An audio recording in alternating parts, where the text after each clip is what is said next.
मलकागंज गांव में सोनम अपनी मां विमला के साथ रहती थी।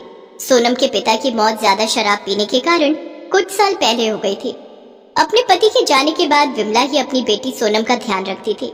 वो अपने खेत में थोड़ी बहुत सब्जियां उगाकर उन्हें ठेले में ले जाकर गली गली बेचा करती थी, जिससे उनके घर का गुजारा चलता था।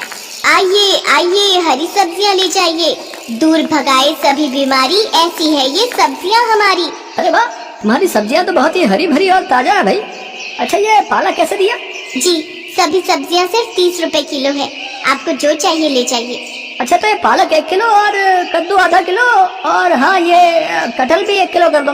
जी भाई साहब, अभी बांध देती हूँ। विमला अपनी बेटी सोनम को सरकारी स्कूल में पढ़ने डाल देती है और खुद सारा दिन धूप में गली गली जाकर सब्जियां बेचती, जिससे वो घर खर्च चलाती। साथ ही सोनम की पढ़ाई और कुछ पैसे सोनम की शादी के लिए भी निकाल कर रख लेती। आ गई माँ, चलो आप हाथ मुँह धो लो, मैं तुम्हारे लिए खाना रख देती हूँ। ठीक है बिटिया, तूने खा लिया क्या? नहीं माँ, मैं तो तुम्हारे आने की ही राह देख रही थी।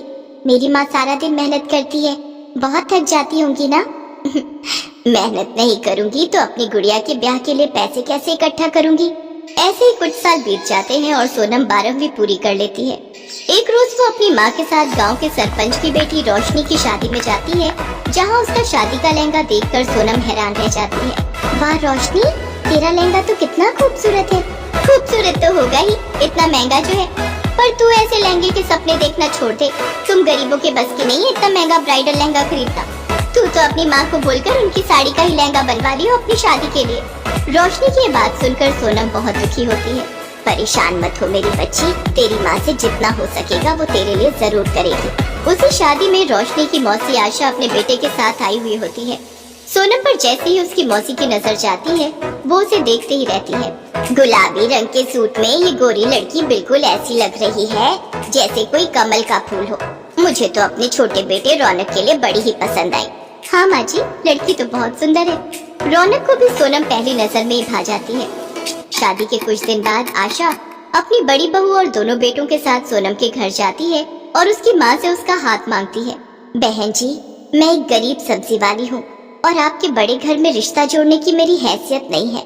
आंटी, रिश्ता हैसियत देखकर नहीं बल्कि दिल देखकर जोड़ा जाता है और हमें सोनम पहली नजर में ही भा गई। सही कहा बेटा तुमने, और हमें इस शादी से कोई दिक्कत नहीं है। सोनम के लिए बड़े घर से आया रिश्ता देख विमला खुश हो गई। विमला ने अपनी जमा पूंजी निकाली और उसने अपनी बेटी की शादी की तैयारियां शुरू कर दी। सब तैयारियां होने के बाद वो अपनी बेटी को ब्राइडल लहंगा दिलाने के लिए सोनम के साथ शहर गई और सुंदर सा ब्राइडल लहंगा उसके लिए ले आई। मैं जानती हूँ बेटी, तुझे सरपंच जी की बेटी जैसा ब्राइडल लहंगा लेने का मन था, पर तेरी माँ के पास इतने पैसे नहीं कि तुझे इतना महंगा दिला सके। कोई बात नहीं माँ, ये भी मुझे बहुत पसंद है, लेकिन कल क्या होगा ये कोई नहीं जानता। शादी से ठीक एक दिन पहले सोनम का ब्राइडल लहंगा चोरी हो गया और सब लोग बातें बनाने लगे। हाय, कितना बड़ा अपशगुन है ये, तो दुल्हन का लहंगा चोरी हो गया। ये तो बहुत ही बुरा हुआ। बेचारी विमला के पास अब तो इतने पैसे भी नहीं होंगे कि उसे फिर से दिलवा सके। मेरी माँ ने कितने सालों से एक एक पाई इकट्ठी करके मेरे लिए शादी का जोड़ा बनवाया था, लेकिन अब क्या होगा। ये बात जब सोनम की जेठानी को पता चली तो वो बाजार गई और सोनम के लिए एक बहुत ही महंगा और खूबसूरत ब्राइडल लहंगा ले आई, जिसे देखकर सोनम हैरान रह गई। अरे, ये तो वही लहंगा है जो सरपंच जी की बेटी मतलब रोशनी ने अपनी शादी में पहना था। हाँ, हमें उसी ने बताया कि तुम्हें उसका लहंगा बहुत पसंद आया था, लेकिन इतना महंगा होने के कारण तुम ऐसा लहंगा अपनी शादी के लिए खरीद नहीं पाई। इसलिए जब मुझे पता चला कि तुम्हारा लहंगा चोरी हो गया है तो मैं इसे तुम्हारे लिए ले आई। दीदी, आप बहुत अच्छी हो, थैंक यू सो मच। तुम्हारा बहुत बहुत धन्यवाद बेटी, तुमने हमारी लाज बचा ली। सोनम मेरी छोटी बहन जैसी है माँ जी, उसके लिए मैं इतना तो कर ही सकती हूँ। अब कल इस जोड़े को पहनकर दुल्हन बनकर तैयार हो जाना, हम धूमधाम से बारात लेकर आएंगे अपनी दुल्हनिया को लेने। अगले दिन जब सोनम वो ब्राइडल लहंगा पहनकर तैयार होती है तो वो किसी अप्सरा से कम नहीं लगती। सबकी नजरें उस पर टिक जाती है। उसे देख रोशनी भी हैरान रह जाती है। सोनम को उस ब्राइडल लहंगे में देखकर विमला की आंखें भर जाती हैं। फिर धूमधाम से सोनम की शादी रौनक से खुशी खुशी हो जाती है। दिव्या और प्रफुल्ल की शादी को लगभग 1 महीना ही हुआ था। दिव्या के ससुराल में उसके पति के अलावा उसकी सास और एक ननद थी। जब से दिव्या ब्याह के आई थी, घर की सारी जिम्मेदारियां उसी के सर पर आ गई। घर में बेचारी इकलौती बहू सारा दिन सबकी फरमाइशें पूरी करते ही नहीं थकती। अरे दिव्या, मेरा टॉवल कहाँ है? जल्दी दो, मुझे नहाने जाना है। हाँ हाँ ये लीजिए, सामने ही तो रखा था। बहू, अरे ओ बहू, अरे कहाँ रह गई? चाय आज ही मिल जाएगी या कल तक का इंतजार करूं? जी लाई, सारा दिन बस ये करो वो करो, ऐसा लगता है बहू ने कोई काम वाली लाए हैं जिससे बस सारा दिन काम करवाते रहो। सुबह से शाम तक बस उनकी फरमाइशें पूरी करते रहो। इससे लाख गुना खुश तो मैं अपने मायके में थी, जहाँ मैं बस ऑर्डर करती थी और मेरी माँ मेरी सारी फरमाइशें पूरी करती थी। मेरी ही गलती थी जो अपने पापा की बात मानकर इस घर में शादी के लिए तैयार हो गई, नहीं तो वो कनाडा वाला मनप्रीत आज मुझे रानी बना कर रखता और विदेश में रहने को मिलता वो अलग। हाय मेरी किस्मत, यहीं आकर फंसना था मैंने। अरे चाय पिलाने का मन नहीं है क्या बहू? लाई लाई मम्मी जी, ये लीजिए आपकी चाय। इसके बाद दिव्या किचन में जाकर खाना पैक करने लगती है। तभी उसकी ननद नैना किचन में आती है। भाभी, अगर मेरा लंच पैक हो गया हो तो दे दो, मुझे कॉलेज के लिए देर हो रही है। हाँ नैना, बस 2 मिनट, ये लो। नैना टिफिन लेकर वहां से चली जाती है। दिव्या सारा दिन अपने ससुराल वालों की खुशियों का ख्याल रखती, लेकिन अंदर ही अंदर कुढ़ती भी रहती। एक ये महारानी, पता नहीं कब इसकी शादी होगी और कभी अपने ससुराल जाएगी। माँ ने कहा था बेटी बस कुछ दिन झेल ले, इसके बाद तो ब्याह कर चली जाएगी, लेकिन पता नहीं कब इसकी शादी होगी और कब ये यहाँ से जाएगी। ऐसे ही कुछ दिन बीत जाते हैं। अब नैना अपनी ग्रेजुएशन पूरी कर लेती है और उसके घर वाले उसकी शादी के लिए लड़का देखना शुरू कर देते हैं। एक रोज संडे वाले दिन नैना अपने चेहरे पर ब्लीच लगाकर बाहर आती है। तभी उसकी माँ कमला उससे कहती है, वाह मेरी रानी बिटिया, अपना कितना ध्यान रखती है, बस अपने चेहरे को ऐसे ही चमकाती रहे, फिर देख तेरी माँ तेरे लिए क्या राजकुमार ढूंढ कर लाएगी। राजकुमार? आगे चलकर इसने भी मेरी तरह काम वाली ही बनना है। वैसे आशा बहन ने अपनी नैना के लिए एक बढ़िया रिश्ता बताया है, परसों लड़के वाले इसे देखने आ रहे हैं। क्या सच में माँ? मेरी छोटी सी बहन कब इतनी बड़ी हो गई, पता ही नहीं चला। लड़के वाले? अरे वाह, ये तो बहुत अच्छी बात है, अब नैना की शादी हो जाएगी। चलो अच्छा है, कम से कम इससे जान तो छूटेगी और मेरा काम तो कम होगा। कुछ देर बाद नैना अपना चेहरा धोकर आती है तो उसके चेहरे पर लाल रंग के बड़े बड़े धब्बे उभर आते हैं। वो जोर से चिल्लाते हुए बाथरूम से बाहर आती है। ओह नो, ये मेरा चेहरा, ये मेरे चेहरे को क्या हो गया? सत्यानाश, परसों तुझे देखने लड़के वाले आ रहे हैं और तू है कि अपना पूरा चेहरा जलाकर बैठ गए। अरे लड़के वाले तुझे ऐसे देखेंगे तो झट से ना कर देंगे। ओह गॉड, अब क्या करें? आप टेंशन मत लीजिए, ये जरूर इसे ब्लीच से एलर्जी हुई होगी। मैं अभी इसके चेहरे पर मुल्तानी मिट्टी लगा देती हूँ, साथ ही बर्फ से सिकाई कर देती हूँ, कल तक ठीक हो जाएगा। इसके बाद दिव्या मुल्तानी मिट्टी का पैक बनाकर नैना के चेहरे पर लगा देती है। इसके बाद वो अपने कमरे में जाकर अपनी माँ को फोन करती है और कहती है, ओफो माँ, ये अच्छी बहू बनने का ड्रामा ना अब मुझसे और नहीं होता।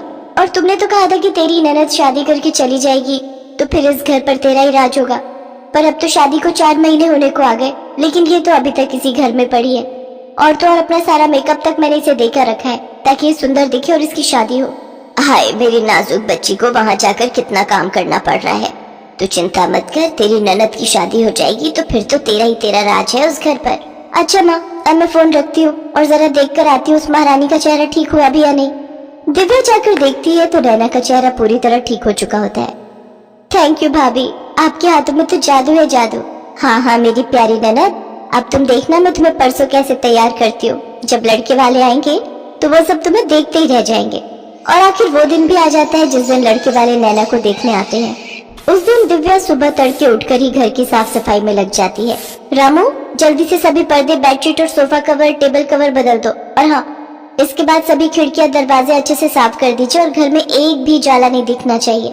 उसकी आवाज सुनकर सभी घर वाले भी उठ जाते। दिव्या, तुम इतनी सुबह सुबह क्यों उठ गई और ये कारखाने से रामू को क्यों बुला लिया? देखिए जी, आज मेरी इकलौती ननद को लड़के वाले देखने आ रहे हैं तो उनकी खातिरदारी में कोई कमी ना रह जाए, इसलिए रामू को भी अपनी हेल्प के लिए बुला लिया। और आज रामू किचन में भी मेरी मदद करेगा तो आज सारा दिन वो यहीं रहेगा। सचमुच बड़े ही भाग्यशाली हैं हम बहू जो तुम इस घर में आई। सच में भाभी हो तो आपके जैसी। अरे नैना, तुम क्यों इतनी जल्दी उठ गई? तुम अपनी नींद पूरी लो, तभी तो फ्रेश रहोगी और तभी तो चेहरे पर रौनक आएगी। सारा काम मैं खुद देख लूंगी। सारा काम निपटाकर दिव्या नैना को अपनी अच्छी सी साड़ी पहनाकर और उसका मेकअप करके तैयार कर देती है। साथ ही उसे अच्छे से सब समझा देती है कि किस सवाल का क्या जवाब देना है। दिन के समय लड़के वाले आ जाते हैं। दिव्या उनके सामने खाना परोसते हुए कहती है, ये लीजिए, ये सब नैना दीदी ने अपने हाथों से बनाए हैं। बहुत ही टैलेंटेड है ये। सुबह 5 बजे से उठकर तैयारियों में लगी हुई थी। खाना तो क्या लाजवाब बनाती है। अब सचमुच खाना तो बहुत ही अच्छा बना है भाई। अच्छा नैना, अपने बारे में कुछ बताइए, आपको क्या पसंद है और क्या नहीं? इसके बाद नैना वही बोलती है जो दिव्या ने उसे कहा होता है। जी, जो मेरे मायके वालों को पसंद है वो हर चीज मुझे पसंद है, और शादी के बाद मेरे ससुराल वालों को जो पसंद होगा वही मेरी पसंद होगी। सचमुच क्या संस्कार है भाई। इसके बाद लड़के वाले रिश्ता पक्का करके चले जाते हैं। दिव्या अपने कमरे में जाकर अपनी माँ को फोन मिलाती है। मम्मी, फाइनली रिश्ता पक्का हो गया। हाश, सचमुच बड़ी संतुष्टि मिली आज। इसके बाद दिव्या अपने पंडित को पैसे देकर इसी महीने में मुहूर्त निकालने को कहती है। पंडित बिल्कुल वैसे ही करता है। इसके बाद तो दिव्या की खुशी का ठिकाना नहीं रहता और वो खुशी खुशी सारी जिम्मेदारी अपने ऊपर ले लेती है। नैना के लिए शॉपिंग से लेकर उसके पार्लर तक, मेहंदी वाले से लेकर डीजे वाले तक सबका इंतजाम वो कर लेती है। दिव्या उस दिन बहुत खुश थी। वो हर जगह अपनी ननद के साथ थी। अगली सुबह नैना की विदाई हो जाती है। नैना की शादी के 2 दिन बाद दिव्या काफी उदास अपने कमरे में बैठी थी। तब उसका पति प्रफुल्ल उससे कहता है, क्या हुआ दिव्या, तुम इतनी उदास क्यों हो? प्रफुल्ल, मैं हमेशा सोचती थी कि नैना जल्दी से ब्याह कर अपने ससुराल चली जाए, लेकिन अब जब वो चली गई तो उसके बिना ये घर कितना खाली हो गया। ऐसा लग रहा है मानो मुझसे मेरी बहन बिछड़ गई हो। इसके बाद प्रफुल्ल हंसते हुए उसे गले लगा लेता है। वो कहते हैं ना कि किसी की अहमियत उसके जाने के बाद ही पता चलती है। दिव्या के साथ भी कुछ ऐसा ही हुआ। नैना की शादी के बाद उसे अपनी ननद की अहमियत समझ में आई। हेलो दोस्तों, कैसे हैं आप सब? हमारी कहानियाँ देखने के लिए हमारे चैनल को सब्सक्राइब कीजिए और हाँ, बेल आइकॉन पर क्लिक करना मत भूलिएगा।